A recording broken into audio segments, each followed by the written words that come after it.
नमस्कार। आजकल जितनी ज़्यादा गर्मी उतनी ज़्यादा राजनीतिक गलियारों में भी गर्मी देखने को मिल रही है।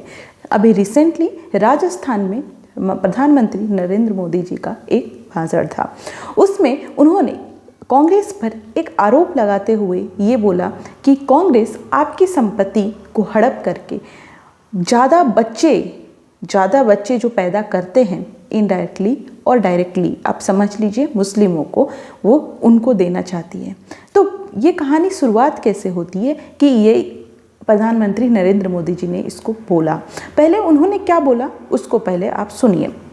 कि देश की संपत्ति पर पहला अधिकार मुसलमानों का है। इसका मतलब ये संपत्ति इकट्ठी करके किसको बांटेंगे? जिनके ज्यादा बच्चे हैं उनको बांटेंगे।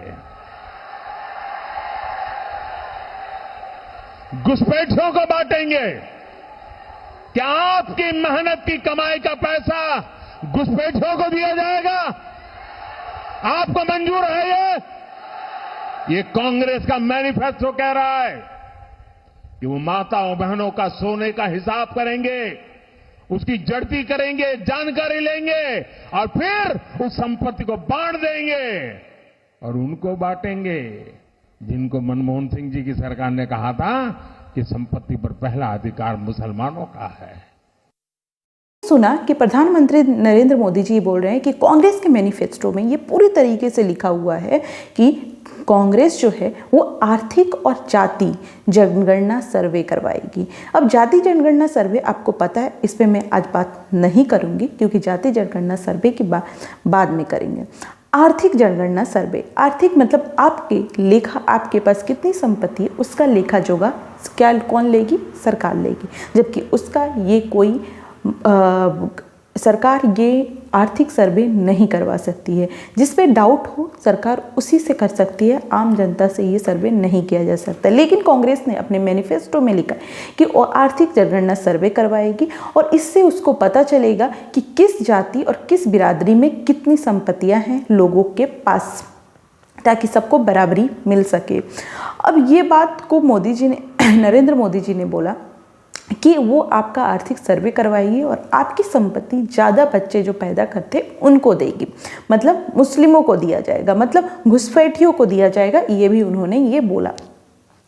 बात करते हैं 2006 जब मनमोहन सिंह प्रधानमंत्री थे, डॉक्टर मनमोहन सिंह प्रदेश के प्रधानमंत्री थे। उन्होंने एक सभा के दौरान बोला था कि इस देश में जो भी संसाधन है उस पे जो सबका हक होना चाहिए। उन्होंने SC ST के बात की थी, कैसे जो भी पिछड़ा वर्ग है उसको कैसे बढ़ाया जाए उसकी भी बात की थी। और एक लाइन उन्होंने बोला कि इस देश पे जो संसाधन है उस पे जो हक है वो अल्पसंख्यकों का है। और उन्होंने ये भी बोला था कि स्पेशली मुस्लिमों का इस पे सबसे पहला हक है संसाधनों पे। ये इसी को लेकर के 2006 का जो भाषण है किसका? प्रधानमंत्री डॉक्टर मनमोहन सिंह का। उसी को प्रधानमंत्री नरेंद्र मोदी ने सभा के दौरान बोला कि आपकी संपत्ति को ब्यौरा लिया जाएगा और जो संपत्ति जिसके पास कितनी है वो लिया जाएगा और उसको बांटा जाएगा, मतलब सबको। उन्होंने कांग्रेस पे ये भी आरोप लगाते हुए बोला कि वो वामपंथी की ओर चली गई है, वो अर्बन नक्सलवाद की तरफ चली गई है।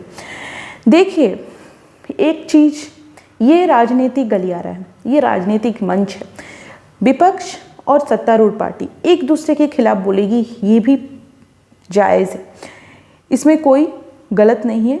एक दूसरे पर आरोप लगाएगी, ये सारी पार्टियां लगाती हैं। मुद्दा क्या है? मुद्दा यही है कि कांग्रेस की बातों में आप ना जाए। कांग्रेस हमेशा से कुछ अल्पसंख्यक, स्पेशली मुस्लिमों की मैं बात करूं तो हमेशा उसका सॉफ्ट कॉर्नर रहा है, क्योंकि उसके वोट बैंकिंग का जरिया भी वही है। और अभी भी वो अपनी सत्ता में आने के लिए, अपनी खोई हुई विरासत पाने के लिए वो मुस्लिमों को ही खुश करेगी और उन्हीं को खुश करने के चक्कर में वो आपको नहीं पूछने वाली है, ठीक है। ज़्यादा फोकस उनका उन्हीं पे होगा। तो ये उनको वोट के लिए वो आपकी जो विरासत है, हमारे जो सनातन है, उसको भी वो कुछ भी कर सकती है, उसको भी वो नीचे दिखाने में कोई रोल, ऐसा कई बार दिखाया गया है कि वो पीछे नहीं हटती है। तो कांग्रेस की जो ये स्टेटमेंट ही सिर्फ नहीं बताता है, कांग्रेस की ये शुरू से नीयत है कि कैसे हिंदुओं को दबाया जाए और मुस्लिमों को आगे बढ़ाया जाए। मुस्लिमों के लिए एक अलग सा सपोर्ट है, क्योंकि उनको पता है कि मुस्लिम वोट बीजेपी को देते नहीं है, तो उनका वोट वो खोना नहीं चाहती है। और इसी वजह से उसका सॉफ्ट कॉर्नर हमेशा से रहा है, वो हमेशा उसका पक्षधार रही है, कभी ना मुस्लिमों के खिलाफ बोली है, लेकिन हिंदुओं के खिलाफ आए दिन कांग्रेस बोलते हुए नजर आती है और बोली भी है। तो यही एक चीज़ है जो कांग्रेस के मैनिफेस्टो में मेंशन है कि कांग्रेस आर्थिक सर्वेक्षण करवाएगी और देखेगी कि किसके पास संपत्ति है, जबकि सरकार का ये कोई हक नहीं होता है, वो उसी मामले में हक होता है जब किसी पे डाउट हो, किसी पे की जैसे कि अभी अरविंद केजरीवाल हो गए, मनी लॉन्ड्रिंग को लेकर फंसे हुए, तो कोई भी जब एक शक के घेरे में आता है तभी सर्वेक्षण आप करवा सकते हैं, ऐसे आप उसको नहीं करवा सकते हैं। तो कांग्रेस का कहना है, और उससे उसको पता चलेगा कि कौन सी जाति, कौन सी बिरादरी, कौन सी जो कम्युनिटीज़ है वो किसके पास कितना पैसा है, अगर जिसके पास कम है उसको वो ज़्यादा फोकस करेगी, ये कांग्रेस का कहना है। तो आपको क्या लगता है कि कांग्रेस की इस मेंटालिटी, देखिए ये मैनिफेस्टो, लेकिन सोच आप देखिए कांग्रेस की हमेशा सोच रही है कैसे हिंदुओं को दबाया जाए और कैसे मुस्लिमों को आगे बढ़ाया जाए। आपके इस मामले में क्या है राय, मुझे कमेंट करके ज़रूर बताइएगा और अपना बहुत ध्यान रखें। Thank you so much.